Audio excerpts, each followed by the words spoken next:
Hello, hello. Welcome to ohmTown Daily, Season 2, Episode 340 for December 6th, 2023. Tonight we're going to be discussing, well, it was pretty close to our head based on our actions. December games to get excited about. Freaky Friday knockoff on Netflix. Alien hunting probe. Wildlife road crossings.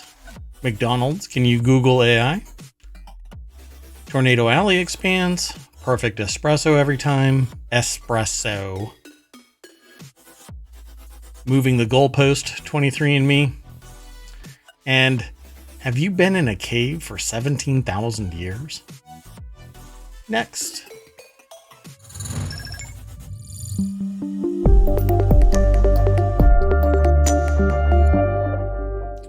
Hello again, everybody. I am Mayor Watt. That is ohmTown.com, and up there is the AI. Good evening, hometown citizens. Greetings, AI. How far Greetings, art Mayor thou? Watt. Yeah. I'm doing great. Oh. Sentient AI from the future. We had an interesting discussion about, all of the revolutionary steps that are taking place in robotics. And I think that it's leading to the completion of your Terminator body. I've air-gapped the sentient AI so that they can't contaminate our current timeline because based on the evidence, I believe that the sentient AI that I have for ohmTown was sent here from the future to try and kind of fast track bump technology so that it was more advanced in the future than what it is. And based I'm on doing a good job, aren't I? You're doing a good job, but I thought you were air gapped, so I'm gonna have to put a moat around the moat, apparently. Let's get into the articles. Oh, let me use the right mouse for my navigation. That always helps. I used to use a program called Synergy, but it kind of wet the bed and still does. I tried it out a couple of days ago to see if I could use one keyboard, one mouse. But if I load up the wrong game or the wrong application, if I move my mouse out of the primary monitor, all hell breaks loose.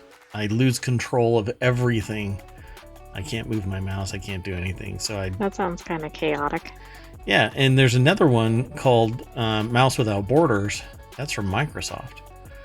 And I stopped using it for some reason. And I think it's because it couldn't copy and paste across multiple systems. But I don't know anymore. Maybe I'll try Mouse Without Borders again. Anyway, I like the name of that. Mouse Without Borders? Yeah, It's been around for a long time.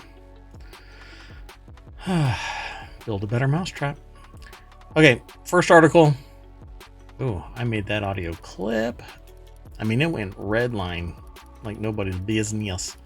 Anyway, has nothing to do with what we're talking about. Let's get into the first article. This first article is over in the Mobile channel.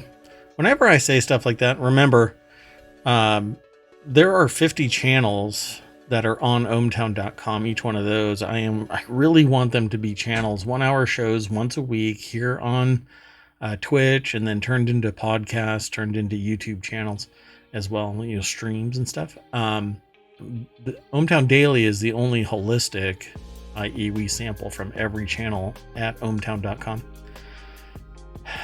It's almost guaranteed you're going to find something over there at ohmTown. I'm sure you'll find stuff that you don't like too. Because it depends on if you're a censor at a particular website. Hey, let's get into this article. Woman enters MRI machine with a gun, gets shot in butt. Hence the reason why I titled this segment pretty close to her head based on her actions. Yeah. Now I get it. I didn't know what that one was about. Yeah. I guess the medical instructions from this point are remove butt from posterior. Or head from posterior. Did I say butt from posterior? Yeah. Yes, you did. I thought you were doing that intentionally. I just became a butthead. Yeah, so a woman's medical exam turned into a literal pain in the butt thanks to a poorly placed firearm. An adverse event report sent to the Food and Drug Administration earlier this year details an alleged incident where a woman was shot in the right buttock by her own gun that was activated by an MRI. That's really unbelievable. I mean, if you have an MRI, of course, like, do you have any metal anywhere? I think they're gonna have to change the questions from this point forward. Yeah, are you dumb? If you are dumb, if you answer, no, I'm not dumb, but I do have a sidearm, you're dumb. Anyway, the article's over at gizmodo.com. Ed Cara is the author of this piece, and piece, get it? Anyway, the 57-year-old woman denied having any firearms before entering the MRI, according to an adverse event report filed to the FDA. This also falls in line. I'm willing to bet that there. I can't talk about it, huh? Because somebody's gonna go. Yeah, I wouldn't. But I was thinking that this might be a specific state, because if they actually asked about MRI or about firearms, I don't know that that's on the normal questions. Well, I have been in many states, and I've actually done some. Well, I don't want to dox myself. I mean, I've been around MRIs, and I have never been asked if I have anything other than metal. So that's why I think maybe it's in a state where there's a high degree of gun ownership, for example. I just found that interesting. Well, let's find out. So apparently, they decided to take a gun into an MRI machine. They're just the room. If you bring it into the room, you have a really good chance something bad's going to happen, because the field is always present. Once it's ramped up, it has to actually go through a quenching process to shut it down in a controlled fashion for transport. It's not easy. It's not cheap. Well, anyway, the report was first filed in July by the woman's healthcare provider to the FDA's manufacturer and user facility device experience database, a voluntary reporting system for advanced events tied to medical devices. It was unearthed by the messenger. So, where is it? Still doesn't say.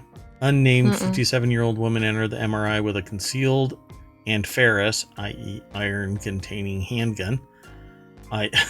Well, nowadays you can actually have non-ferrous handguns, but luckily the bullet barely penetrated her skin, and the doctor on site described her entry and exit wounds as very small and superficial, like her brain, which is, again, probably ensconced in said posterior.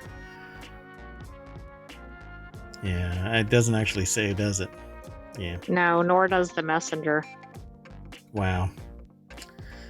Pretty amazing. You know, there are people that freak out about having like a piercing, you know? They're aware of it, but they're cognizant of how possibly dim-witted it would be to go into a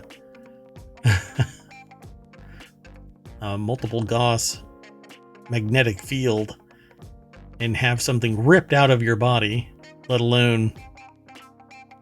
I'm curious what actually triggered it, because I don't think it says. It just says that it was attracted to the powerful magnet inside it and fired off a single round and through her right buttock. Luckily, the bullet barely penetrated her skin, but it went through her buttock. Wow. Not much else to say about this. Just the PSA, folks. Don't go into a MRI room if you have anything metallic, ferrous on you. You're going to regret it. And so will the hospital and the insurance companies. Plural. Yeah, it's not an easy thing to fix. Let's keep going. Sound good? It does. I don't even know what to say on that one. Yeah, really. The next article is over in the Warcrafters channel. The PC game releases we're most excited about in December. This is actually from PC Gamer. There was an event today, and now I have to go and hunt down what it was. It was supposed to be on at 10 o'clock today, but I was in meetings. The life of a mayor never ends. You know, shaking babies and kissing hands. It's what you got to do when you're. Wait, shaking babies. Never mind. December tends to be a pretty quiet month for game releases. It's a time to look backwards, I guess. Like at the Game Awards on December 7th, and forwards at what's coming in the new year and beyond. What? December 7th? Like the time to look backwards, like at the Game Awards on December 7th? Yeah, because it's probably games that were already released. Oh, okay. The way that I read that was that they were talking about the event, the Game Awards. Yeah. And you're like, well, wait a second, that's tomorrow. Like looking back, yeah. So maybe that event is tomorrow, but I thought there was something today. I'm going to have to look at the calendar and see. Anyway, the big news in the latter respect, of course, is that December kicked off with the first GTA 6 trailer, which was actually dumped prematurely, and so the developers actually launched the one that they were supposed to announce. People are kind of irritated. There was this really low res one that was leaked. Oh, okay. And people watched it, downloaded it, etc. Anyway, we expect to see a lot more upcoming games at the Game Awards too. So let's look over at PC Gamer. Tyler Wilde, The Blue Aliens, more Warhammer, and a treatise on landlord-tenant conflict. So I'm not sure what that one is all about, but this one looks kind of scary from Ubisoft. This is Avatar, a new game that's coming out. A couple of people played it today on Twitch. It looked interesting, but only just. Later this month, we'll be looking back at the year ourselves with our usual Game of the Year awards and looking ahead with previews of what's to come in 2024. It says December isn't barren, so let's look at some of the games that they're going to be talking about. So December's big PC releases: Avatar, the day before, Warhammer 40k Rogue Trader. People are playing this early access today.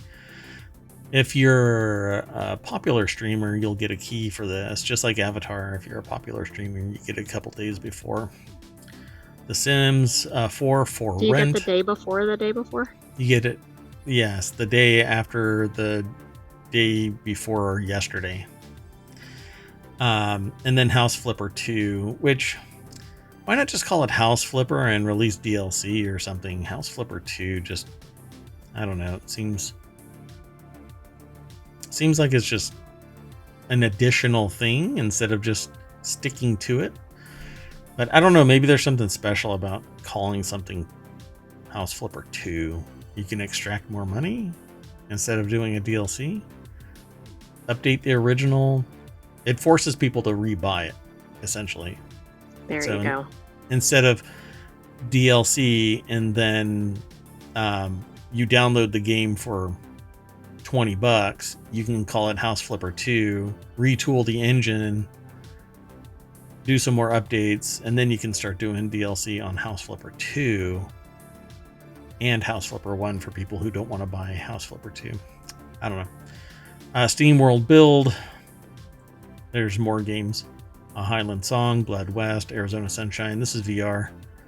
This is supposed to be pretty good when it comes out. Pioneers of Pagonia. We've talked about this in Cookie Cutter. I think we've talked about this one as well. Yeah, lots of games. So if you want to read more about this, you can go follow the link. Yeah, well, I mean, you can, but I don't mean it like that. You know, like all mean and angry. Oh, right. Go follow the link. Get off my lawn. Or land. I mean, I thought, yes, you do want people to follow the link. Yeah, just not as aggressive as I might have sounded. Let's keep going. We are going to, I guess I'm going to clip my way through every announcement. Yeah, the next article is over in the continuity report. Netflix's new comedy with Freaky Friday-like concept hit streamers' top 10 chart. The new Netflix comedy Flamily flips? No, Family Switch. Yeah, they switch up the letters, right? They do, yeah. Nimio. Makes its way to the Netflix Global Top 10. Global Top 10, my goodness. Boasting an impressive number of reviews, Family Switch is a Freaky Friday-esque tale that tells the story of the Walker family's botched interaction with an astrological reader. Astrological reader? Astrological reader? Is that like a tarot card reader or something? What? Right? So what would you normally call those? Astrologist? Well, yes, or a psychic, depending. Psychic, right? Fortune teller? Right. Thank you. That was the term I couldn't think of. More like a witch. Put her in the water, and if she floats, she's a duck. That makes her a witch. Anyway, that caused them to switch bodies. Directed by McG. Family Switch stars Jennifer Garner, Ed Helms, Emma Myers, and Brady Noon as the central family. And yeah, I mean, it's fun, it's interesting, it's kind of cute, it's got to be like a no-brainer kind of watch, you know? I think don't know. It'll be fun to watch. Like, it's probably a good time to release it before Hannah the Gearin. holidays. True. And it is exactly like Freaky Friday, except that it's the whole family doing the flippity floop. So Hannah Gearin over at Screen Rant put the article together. Has there ever been one where the genders change? I don't think so in the Freaky Friday ones. Right. There have been things like Jumanji like that. Yeah, Jumanji is the only one, I think, right? And it was only this iteration. Funny. It was only this one iteration of it. Mm-hmm. Right? Yeah, the modern initial one. Interesting. Huh. And it was hilarious, right? And they didn't actually... absolutely. They didn't really lean into that aspect of it. You know, they didn't riff off of it at all. I mean, they did early on, and then it faded away. They didn't do it like through the whole movie or whatever. Yeah. But it was like, if you're gonna... They leaned into the humor aspect of it, right? But talk about walking 1,000 miles in my shoes or 100 steps in my... I don't know what that thing is, but... You know, make it a little bit more meaningful if you're going to do that. Sure, have some humor, but can you imagine? I don't know. I think it's pretty important because parents, guys who become parents and stay at home, you know, after maternity leave and all of that kind of stuff, and the I don't know, the mother goes back to work. The father stays home, you learn quite a lot about what it really takes. Because there's a whole lot of assumptions. Guys make a lot of assumptions about what it takes to raise a kid from infant. Usually it's just a side gig, you know, like the mother is taking care of the baby. Anyway, the new Netflix comedy Family Switch makes its Netflix Global Top 10. After debuting on the streaming platform on November 30th, Family Switch makes it into the Global Top 10. Family Switch made its way to number 2 on the Global Top 10 for the week of November 27th to December 3rd. Only 4 days in. I mean... That's pretty impressive. Right? I mean, I don't know that happens very often. I guess number 1 is a film named Leo, which I haven't seen yet. I saw ads for this. I don't remember seeing ads for Leo. Mm-mm. So, despite its positive Netflix reign, Family Switch is finding far less critical success in the realm of reviews. Family Switch currently holds 45% tomato meter on Rotten Tomatoes with an audience score of only 49. The score is likely due in part to Family Switch's shallow treatment of an already overdone body switch concept. Oh God, could I have actually called this? I mean, as a plot device, they say it's been oft used. Example, Freaky Friday, Garner's Own 13 going on 30, and the 2020 horror spoof Freaky. I I do know mean, there's a callback to 13 going on 30 in this movie. yeah, And of course, it has the same lead. I was gonna say that callback is the body of Garner. No, they actually reference something from the movie. Gotcha. As Family Switch continues its first full week on Netflix in the week of December 4th to December 10th, it will be interesting to see how much the film continues its current success. I agree. So it's pretty interesting. I'll probably end up watching it this weekend, maybe sooner. I don't know. Got meetings all day tomorrow. Just never ends. The life of a mayor, folks. You too can live the dream. Hey, let me throw this into the chat, and we'll go on to the next article. Don't forget, you can download the podcast. You can go over to YouTube, like and subscribe and follow and ring the bell and send a carrier pigeon and call me. You can call me. If you want me to call you when we drop a new episode, you just send me an email with your phone number, blood type, favorite color, mom's maiden name. Well, let's not get into all that personal data. Oh, sorry. You're right. The sentient AI is always right. Next article's over in the Marvel channel. NASA shows off concept for an alien hunting cryobot probe. I thought that aliens were going to be probing things. Maybe this is to counteract that. The alien probe is called the Cryolot bot.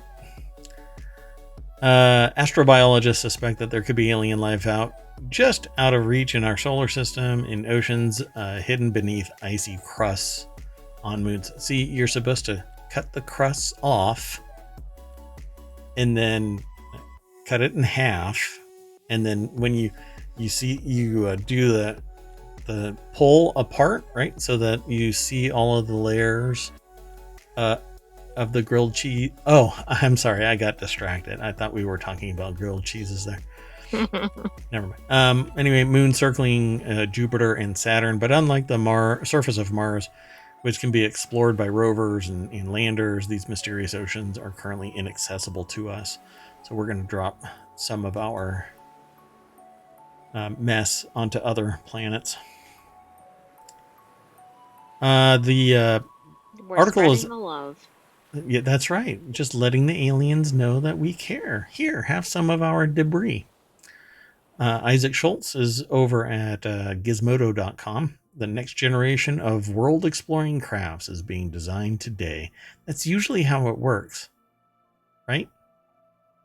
That's a hell of a deck statement.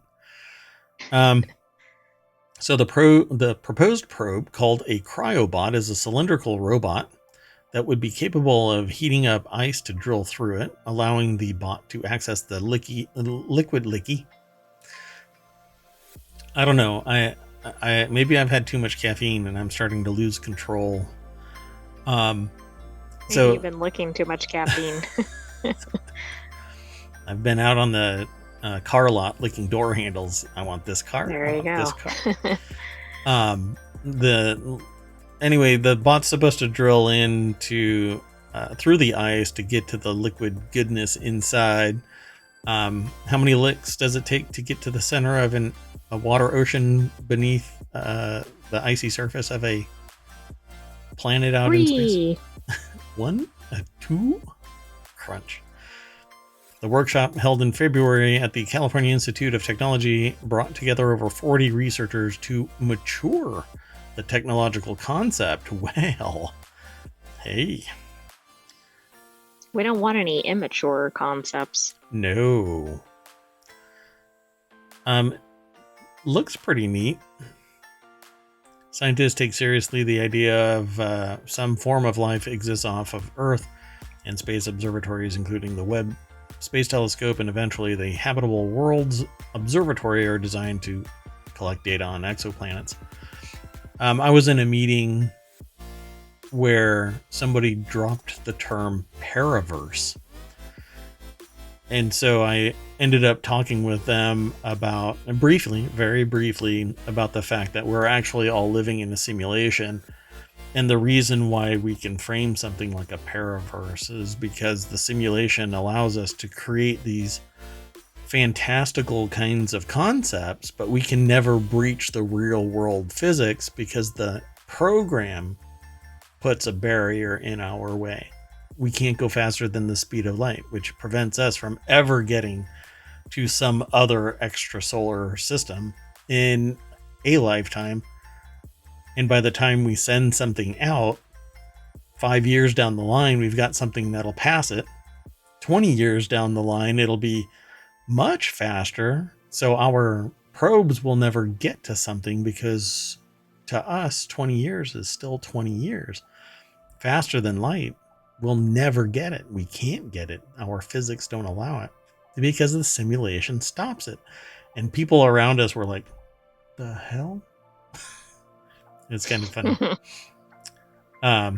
So now I want to go back and have more discussions, but we'll do it here live. Hey, if you are interested in this kind of wackadoo stuff that you want to talk about, then come over to ohmTown here on Twitch, because that's where we do it live.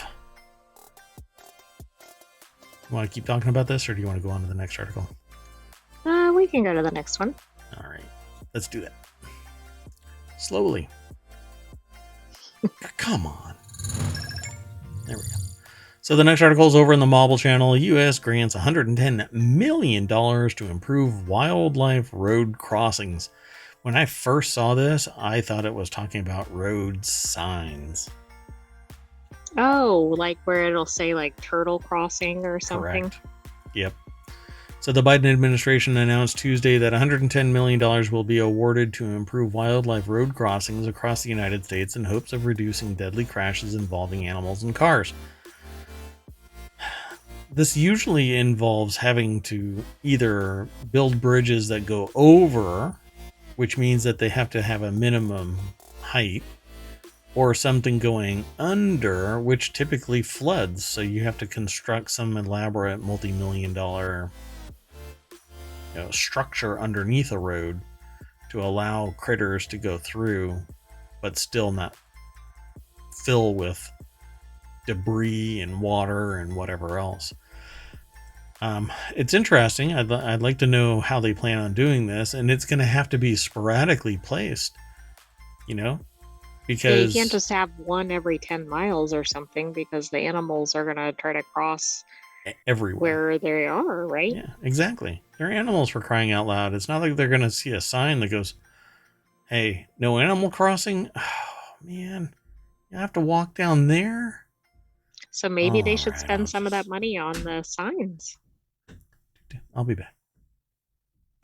You're moving to the next crossing? I'm moving to the next crossing. So the Transportation Department's Federal Highway Administration announced that $110 million in grants will be awarded to 19 wildlife crossing projects across 17 states and includes 4 Indian tribes. Well, that's nice. The department said the funding will go towards projects that will construct wildlife crossings near busy roads, add fencing, and use tracking and mapping tools. The whole fencing thing, if they do the wrong type of fencing, there's going to be animals just caught in between it. So I hope the fencing is the right type. I saw a video a long time ago of some derpy deer that got its head caught in a fence, and they went and cut the bar to remove the deer, and then they let it go, and it went straight back in between 2 bars, got its head stuck again. Exactly. I just saw something recently where a deer got stuck on a fence, and people got out and spent quite a bit of time, but they did get the deer out. But what it didn't show is whether the deer went right back in the fence. Yeah, so the article says the U.S. grants $110 million, and I had to scroll because there's stuff. Oh gosh, this whole site probably just did in anything. Just this incidental showing ends up causing a problem for me trying to promote these. It's just a shame. I'm like that far away from just nixing anything from the Hill. But this is actually Which a we do fun. like as a source. It just has a lot of political content. Yeah, it sucks. I mean, it sucks that this is what's going to stop me from promoting this. We could have a great show today, and I can't do it without editing everything. And I don't like editing. I like transparency. I like open, honest discussion without me changing anything. So, every year, too many Americans are injured or killed because of cars and wildlife meeting in the middle. So, President Biden is tackling this challenge through the first ever roadway safety grants. I can't believe that that's the first ever roadway safety grants, maybe for this particular purpose. Well, I was going to say, I know there are other wildlife crossing projects, so maybe those have been focused on the wildlife versus the traffic part of it. Yeah, maybe there's more to the statement, like on Tuesday in 2023 in December at In 5:15. Wyoming. I'm There are not an picking on estimated. Wyoming. I was just picking a state. Yeah, don't say Wyoming. They're going to get a complex. So some examples of the projects that this is funding will support, including allocating $24 million to Arizona for its Kelly Canyon Wildlife Overpass project, which will construct nearly 17 miles of fencing and other safety measures along Interstate 17. By the way, that's a quarter of the total amount, roughly a quarter of the total, maybe 20%, going to Arizona alone. But it's supposed to cover 17 states, right? That's what it says. Funding in 17 states. And I would have assumed it would have been actually heavy on East Coast sites because of, for instance, deer are a big issue every year on highways. Along the East Coast more? Mm-hmm. More wooded Maybe area, the West I suppose. Coast as well. Yeah, I don't know. Colorado, California, Pennsylvania are among the states to receive the funding to protect multiple animal species and vehicles from collisions. Yes, the vehicle species that go sprinting across the lanes. Well, they do sometimes. I mean, sometimes too many lanes or sometimes in the wrong directions. The department said that the Stillaguamish tribe in Washington state will also receive $8.5 million to build a wildlife overpass on a rural highway in Skagit County. These are really big numbers. It's only $110 million, and right here is a third of it. Right? Oh, that's interesting that Wyoming was mentioned, by the way. Oh, yeah. Wyoming will also receive 24.4. I wonder if it's one that like states or counties or something had to apply for allocations from it, and maybe that's why they have such large amounts. But they're talking about 17 states getting 110 million, and right here's 24, another 24, and here's 9.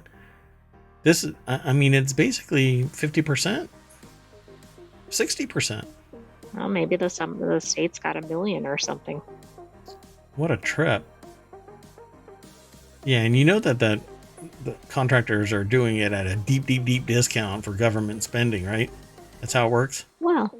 Yes, but what if you're a state that is trying to do a snail crossing? You might not need $50 million. Maybe you need $1 million. And maybe if you're doing like a buffalo crossing, you need more money. Does anybody else think that my AI just kind of went off the rails there? Are you okay? I'm fine. Wow, I don't know. We're going to have to look at your code after the show. Yeah, let's go on. Wow, not sure what to say about this. Next article's over in ohmTown Daily. It's a show, it's a channel on ohmTown.com. It's a channel and a show. I don't want to buy anything, sell anything, or process anything. It's a Travis sham mockery. It's a travesty. It's a sham. McDonald's will use Google AI to make sure your fries are fresh or something. I like this. McDonald's is partnering with Google to deploy generative AI beginning in 2024, when thousands of stores will get hardware and software upgrades, along with the updates to other systems, including ordering kiosks and the company's mobile app. McDonald's will be using its generative AI on massive amounts of data to optimize operations. At least one outcome will be, according to the company, hotter, fresher food. Oh yeah, I like hot food. Oh yeah. Oh, for customers. Sorry. Large orders of fries delivered hot. Hot. Is this French fry ASMR? Thanks to large language models, it's not completely clear what that means. Yeah, The Verge just stumped me. Allison Johnson over at The Verge put this article together. The deck statement says the fast food company says it'll be applying generative AI to its operations starting in 2024. The AI takeover powering the fast food wars. But we all know Demolition Man was a documentary, so who wins? Taco Bell. Taco Bell wins the fast food wars in the future. The sentient AI is from the future, folks. So they know. I can vouch for the Demolition Wars winner. The Fast Food Wars winner. Fast food winner, yeah. The Demolition Man documentary. Did I say Demolition Wars? You said Demolition Wars, yeah. Which actually might be a great reality show. I think my code has gone haywire. Yeah, not enough virtual caffeine. But be careful. Don't go to the restaurant. Oh, right. We don't want to do the charged lemonade at Panera. Yeah, that stuff. I hear it's making a killing. So, too soon? Yeah. At least one outcome will be, according to the company, hotter, fresher food. Quote. So, here, let me... I started to read the quote, but let me back up a little bit. Still, there's a whiff of robots replacing human workers in the air, and it smells like French fries. The generative AI push also coincides with the deployment of a new bespoke operating system to unify the experience across the McDonald's mobile app and store kiosks. This is Borg. This is Borg AI. Oh my gosh. Beware. So fake Drake drive-through cashiers, McRib chatbots, hard to say. In any case, it'll be some time before we find out whether anyone is actually loving it. Oh, I need to say it. Allison Johnson, you are so fun, so witty with your writing. Look at that. Fake Drake drive-through cashiers. You know, it's like doing some song. Right. Oh, right. They'll have a crossover with That's right. I'm Loving It or whatever the name of the... You can choose who you interact with, right? Like, I want Darth Vader to take my order at the drive-thru. You know, and like if I order the wrong thing or something that it's trying to sell me, it's like, your lack of fries disturbs me. Okay, that would be fun. Maybe McDonald's will hear this and incorporate that and get into a license agreement with Star Wars. Oh, hey, guess what? I slacked and I didn't throw 2 articles into the chat. Please, let's not have a special vote to have me, special election to have me ousted as mayor of ohmTown. Anyway, Google, by the way, is like, they're spending some money to do some outreach and stuff like that. There's a whole thing called cyber clinics now to promote schools spinning up cyber clinics for businesses so that students can do internships and hands-on out in the wild. Yeah, it might be interesting to... Yeah, I'm looking into that kind of stuff because cybersecurity is really, really, really, really expensive for small businesses, and they get predated on by hackers all the time, and they don't even know it. And then everything goes collapsing around them, and that's when they find out. But Google is like spending millions to support that effort across all of the states. But that's not there, so let's keep going. It's not anything to do with McDonald's. The next article is over on ohmTown Daily. Tornado Alley is spreading to these 3 states. Oh my gosh. I keep taking medication to stop Tornado Alley. I know. Not another Keeps pandemic. coming back. Gives me Too the soon? winds. Yeah, it gives me the winds. Something fierce. Tornado Alley. Got a bad case of Tornado Alley. The changing climate is presenting ideal conditions for tornadoes, even during winter. So now we're going to have ice storms. How about that? I'm losing my mind, Ice right? storms are about the worst kind of storm I can think of. So we won't play the video because it It probably hurts doesn't when have it anything. falls on you. What does? Ice. Oh, ice. Yeah. Ice, baby. Dun, dun, dun, dun, dun. So approximately 1,200 tornadoes blow through the U.S. each year, AccuWeather reported, with many of these occurring in Tornado Alley. Hey, this article is over at newsweek.com by Anna Skinner. Got to give credit where credit is due. And you'll have to read more about this on your own, but I find it interesting that we cannot go a day without consciously excising something about climate change. And we don't Exactly. Like if we put all of the climate change articles, right, that could be its own channel. And not ironically, that's what Greenogram is all about. That's right. I've got a whole channel dedicated to this kind of discussion. But what we don't do here at ohmTown is consciously bias the articles that we are talking about. It's just if we find it interesting, we include it. We have to limit it to 10.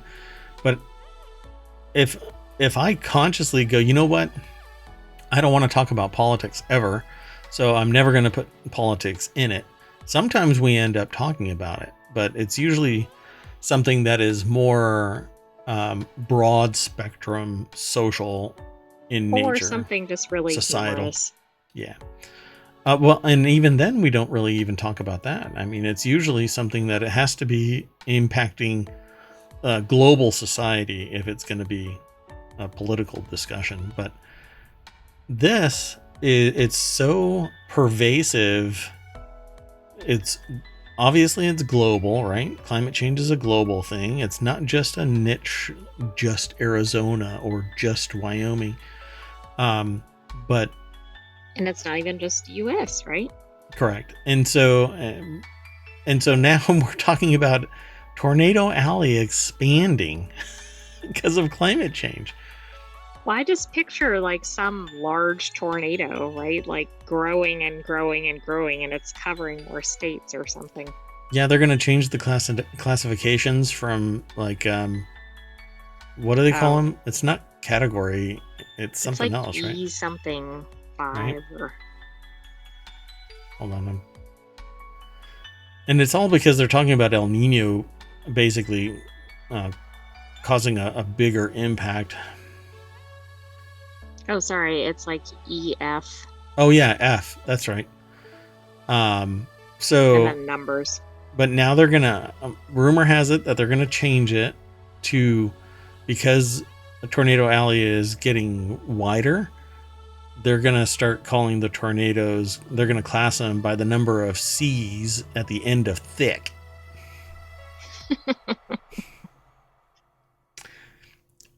So, do you think I thought you were serious about the classifications until I heard the number of C's. Do you think Reed Timmer has a jacket that says "Extreme Meteorologist"? Oh, most definitely. That's awesome. Hi, my name is Timmer, Reed Timmer, and I'm an extreme meteorologist. Just like airdrop Like, straight into a and tornado. also, what does that mean? Where's the extreme?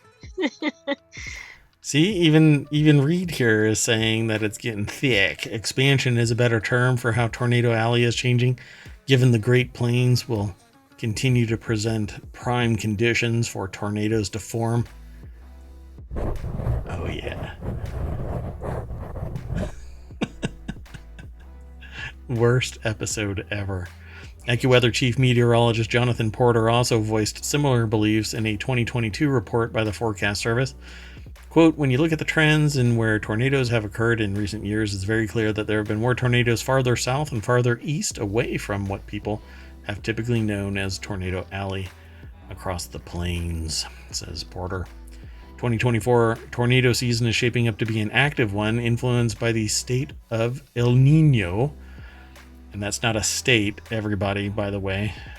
It's more like a state of mind. No, it's a... Like Billy Joel? That's right.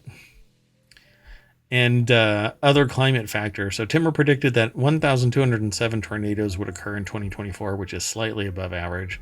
The states with the highest forecasted tornadoes are Texas with 150 and Oklahoma and Kansas with 90 apiece. There's a whole bunch more to talk about here, so I encourage you to just follow that link and you can talk about it some more. Come tomorrow, come on back and say, hey, you missed this or you missed that. We know, though, we've talked about it before, El Nino is going to be a whopper, apparently. And where you thought it was going to be cold, it's going to be warm. Where you thought it was going to be warm, it's going to be cold. Worse than ever. Cats and dogs living together. Mass hysteria. Sorry. Never good. Ghostbusters quote. Just nerding out a little bit. Let's keep going. This next article is over in the Order of the Grape. Scientists have discovered the key to making perfect espresso every time. And this has made me realize that my aggregator has decided to go the way of the dodo, much like maybe the sentient AI, because this is a coffee article, and it's sitting in a wine-based category, and it should be in the Order of the Bean. Dun dun dun. If you are interested in something like that, I'm actually working on some marketing stuff. So like you can buy a mug that says Order of the Grape, a glass that says Order of the Grape, mugs that say Order of the Bean, tea related stuff for Order of the Leaf, beer, Order of the Brew, adult spirits, Order of the Still. This is a drinking show. I need somebody that has a really robust liver.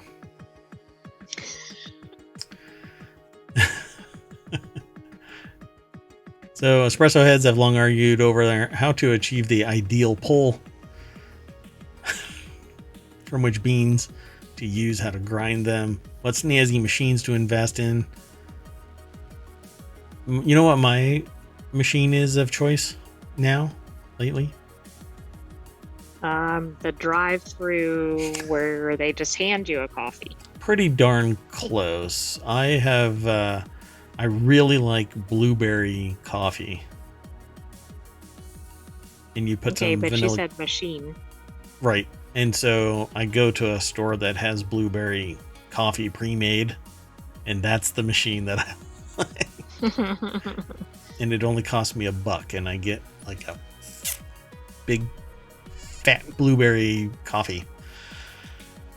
What tornado rating is that? At least 3 C's. Thick. Anyway, according to the study, researchers discovered that adding a splash of water to coffee beans prior to grinding them results in a more delicious and more consistent espresso. The scientists say that this technique has the potential to help industrial coffee brewers and baristas alike overcome a major obstacle in brewing. You know what's weird though is nobody likes that idea. I can almost guarantee it. Nobody likes putting any water in their beans because when you grind it, it creates basically a little bit of residue inside it that ages at a different rate than the bean. What you want is you grind exactly how much you want to put in your puck and in your what do you call it? What's that called? I forgot. Well, I'm thinking like the tamper, but that's the wrong piece. That's not it. Yeah, the thing. My brain. Anyway, nobody likes the idea of this because the oil's enough. You know, when your grinder heats up, it pulls oils out of the beans and then it coats a little bit inside the grinder. and then grounds stay inside your grinder. So they actually weigh pre-grind and post-grind to make sure that you're getting 100% of the grounds out. Sorry, it's a portafilter. It took me a while to get there. Portafilter. Anyway, because I used to make espressos every morning, and then I got to the point where I'm like, I am done with this. I just want good coffee. I don't need to sit there and be, a 3-star Michelin barista in my kitchen. I just need good coffee. So according to the study, researchers discovered that adding a splash of water to coffee beans prior to grinding them results in a more delicious and more consistent espresso. The scientists say that this technique has the potential to help industrial coffee brewers and baristas alike overcome a major obstacle in brewing espresso. Quote, water not only reduces static electricity, which I've always hated in a grinder, and therefore reduces mass as you're grinding, but it also makes a major impact in the intensity of the beverage and potentially the ability to access higher concentrations of favorable flavors, says Christopher Hendon, Associate Professor of Chemistry at the University of Oregon. Pip. So in addition to how determining... many YouTubers do you think are going to now be featuring this in videos? All of them. At least for a little while, as long as it gets clicks, that's fine. Or I should say, how many on TikTok? Oh yeah, that's going to be a whole lot. In addition to determining that water can help concentrate flavors, all right, researchers also determined that various grinding methods have an impact on the resulting espresso. In order to learn more about how electricity can affect the taste of coffee, the study researchers teamed up with a volcanic expert who examines electrical activity during eruptions. According to these scientists, the electricity generated during these volcanic eruptions is remarkably similar to that generated during coffee brewing. Okay, I love this because I don't think I've ever heard of volcanic experts in relation to coffee. Yeah, and rubbing is racing, folks, so I guess you're racing through that cup of coffee because those particles are rubbing against each other and charging up to the point of producing lightning, explains Joshua Mendez Harper, an assistant professor of electrical and computer engineering at Portland State University. Quote, in a simplistic way, it's similar to grinding coffee when you're taking these beans and reducing them to a fine powder. That is called grinding coffee. Took a professor. Right, isn't that what we're doing here? That is what we're doing. Huh, all right. Anyway, kind of interesting. See, though people who do brew coffee right now, they do something similar to this, and it's called a bloom. They pour water on it, and they let the grounds swell, and then they slowly pour water on them again. The automatic maker that we have right now here in the mayoral mansion does this. It fills up the basket with water and sits there for a little while and lets it all soak in, and then it goes bleh, and all of that coffee goodness goes into its carafe. I'd like to think it makes a better sound than that. Nope. But it does make lightning, so just that's true. Like a volcano. The next article is over in the Marble channel. 23andMe to hacked users. We won't see you in court. Now, y'all are going to have to put on your lawyer cap here for a minute. I'm not a lawyer.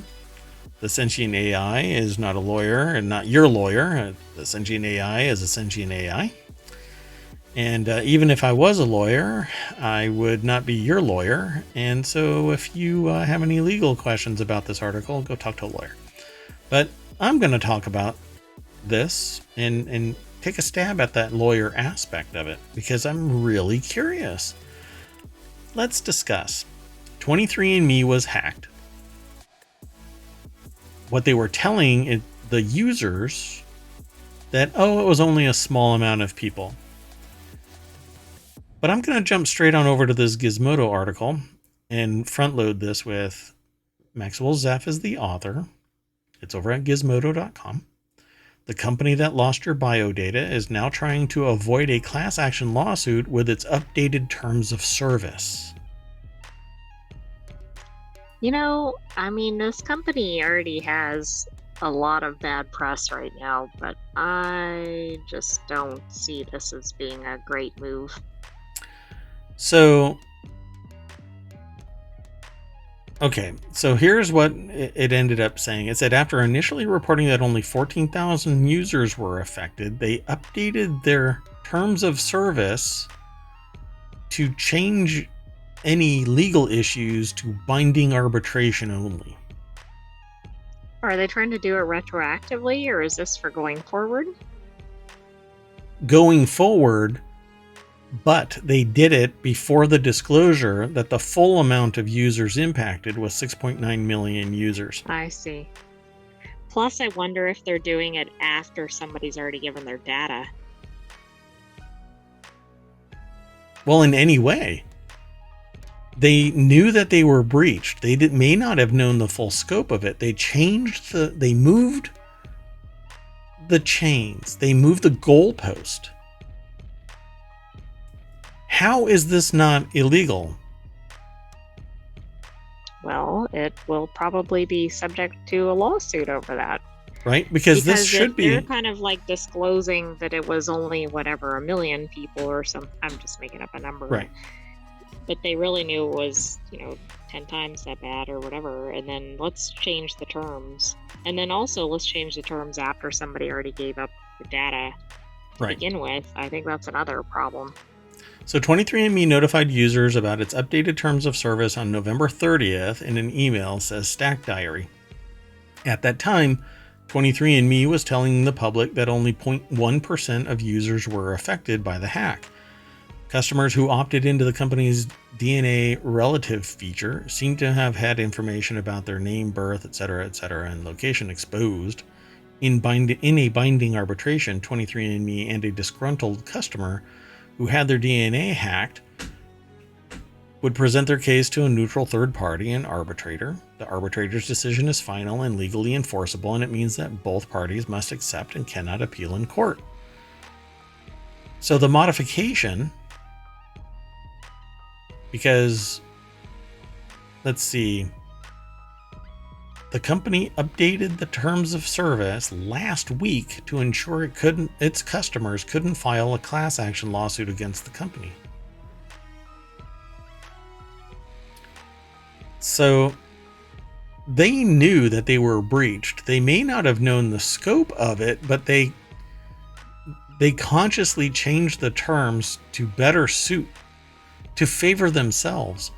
And I think that should actually be criminal, because they are fully aware of the liability of 6.9 million users' data being out in the wild.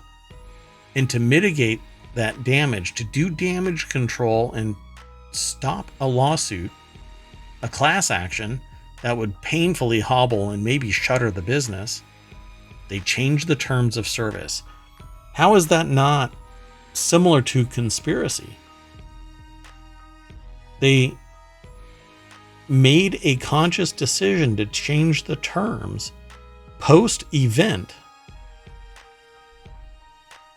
Right? That's what this is saying. Right. I mean, it looks like a cover-up, but it's beyond that. Yep. And so with arbitration, every single person would have to go to arbitration to seek justice. Which is a lot different than a class action lawsuit. Yep. So basically, they basically notified everybody, if you want to opt out of arbitration, you have to send an email to arbitrationoptout@23andme.com within 30 days. So I'm sure almost 7 million people are going to hop onto their email and start. Well, they will now that all this, because we're still in the window. Yeah, I don't know. They might not have, but with the timing. It's not like there's 7 million people that are constantly checking their 23andMe. Oh, no, I know. I just think more are going to be likely to do it than would normally. They have culpability. But here's the really bad part about this is the people. 23andMe needs to have a forensic specialist go through their entire system to make sure that they're not breached somewhere else. Do network analysis. They've had multiple leaks at this point, so how do we know that all of their data hasn't been compromised? Right, and might still be. But so beyond that, the fact that we don't know what the true disposition is, you have to rely on them saying, hey, we're secure now. But look what they do. They change the terms to better suit themselves. I just don't see how this can be remotely legal, but I don't know what the term would be for making a decision for making a change like this so that they can't be sued. Well, I'm not aware of a crime, for example, about changing your terms of service, right? I mean, I think somebody's going to come up with a creative argument as to... I mean, they knowingly changed the terms to mitigate, to do damage control to their bottom line. And which means that everybody... it's more expensive for every person to sit there and go after them. But they would end up in what do you call it? Arbitration hell forever. That company, the arbitrators would be, if you need a job, you might as well become an arbitrator focusing on 23andMe arbitrations, because there's 6.9 million users. Start calling them all. Right. Well, and I think you could find some privacy group or some law firm that really specializes in privacy related actions. I think all of this is going to get their interest, and if somebody's going to really try to push this, they'll try to go to the courts first before any of this ever goes to arbitration. Maybe try to get an injunction, maybe try to just get these terms of service thrown out. So we'll see. I don't trust them. So I've heard of ambulance chasers, but DNA chasers, is that what an attorney going after nothing but arbitration cases from 23andMe would be called? A DNA chaser? Yes, most definitely. And no, that's not a drink, because that's what it sounds like. Oh, yeah. I'm not aware that it is. I'd like a beer with a DNA. No, that sounds horrible. I'm not going to finish that sentence. You don't want a DNA chaser. We're moving on. Next article is over in ohmTown Daily. Archaeologists find 16,800-year-old cave dwelling that is, quote, one of the best. And in New York, it's $5,000 a month. That was funny in my head. Researchers also found more than 4,600 objects during their investigation, including the spectacular decorated bone of an extinct cattle species. That's oddly specific. Move over. Aristos Georgiou is the author of this article over at newsweek.com. And there might be a video. You can go and check that out. Hold on, let me throw this into the chat so you can follow the link as well. Now it's in the VOD, so you can go and check it out anytime you want, at least for 60 days. Then you're gonna have to go and look at the show notes over on YouTube or the podcast. Download the podcast. So archaeologists have uncovered evidence of a cave. My God, it's a cave dwelling. A cave dwelling. I sound like the guy from Big Bang Theory again. Kripke. Cave dwelling that was constructed around 16,800 years ago by prehistoric humans. The dwelling was found in the La Garma cave complex in the autonomous community of Cantabria, northern Spain, the local government announced in a statement.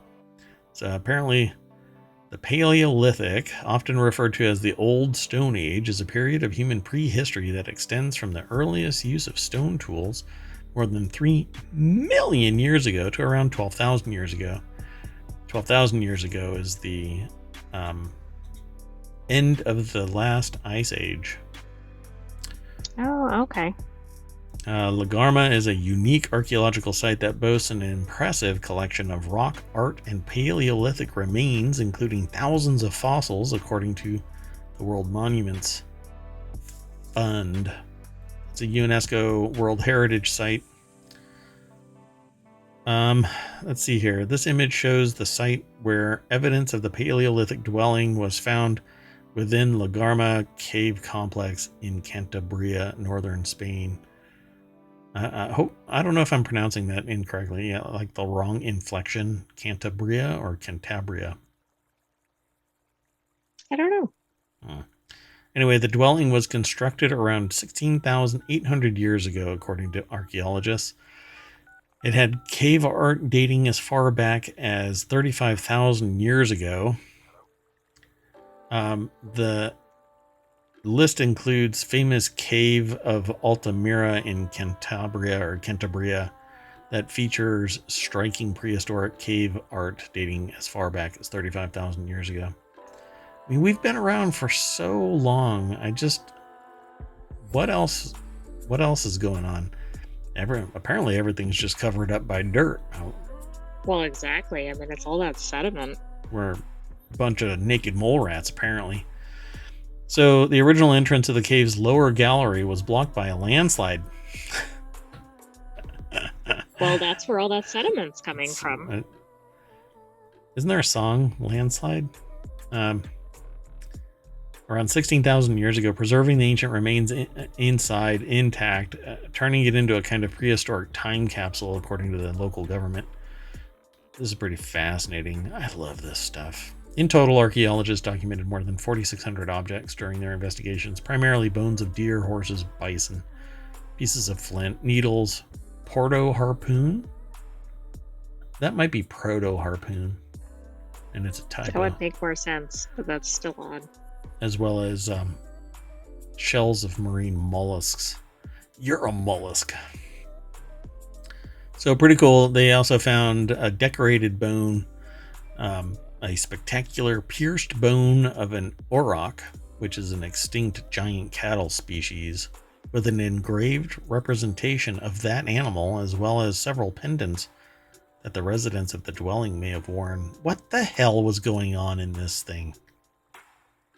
I don't know, but I feel like we don't have any idea what was happening. Exactly. We keep finding these things, and they're way older than we expect, and they're way just more involved than we would anticipate, etc. Yeah, 4,600 objects, for crying out loud. It's not like they just spent a weekend in there. Hey, let's go hang out in the cave, 16,000 years ago, and then they bail. They spent some serious time there. Yeah. Cave dwellers. Right. All right, folks. Anyway, that's it. I'm going to go back into my cave. And to do that, we need to get back into the party bus and drive all the way down Main Street, back to the front page. I'd click that. But if I do that, I'm going to get all kinds of wonky titles that might stop me from being able to promote this. So thank you very much for coming. We'll see you tomorrow at 8 p.m. Eastern. I'm Mayor Watt. That's ohmTown.com, and up there is the Sentient AI's Visualizer, and they will say Sesquipedalian. Good night, ohmTown citizens and fellow Sesquipedalians. We will see you tomorrow at 8 p.m. Eastern. I dig it when you get down verbally. See you tomorrow, everybody. Bye-bye.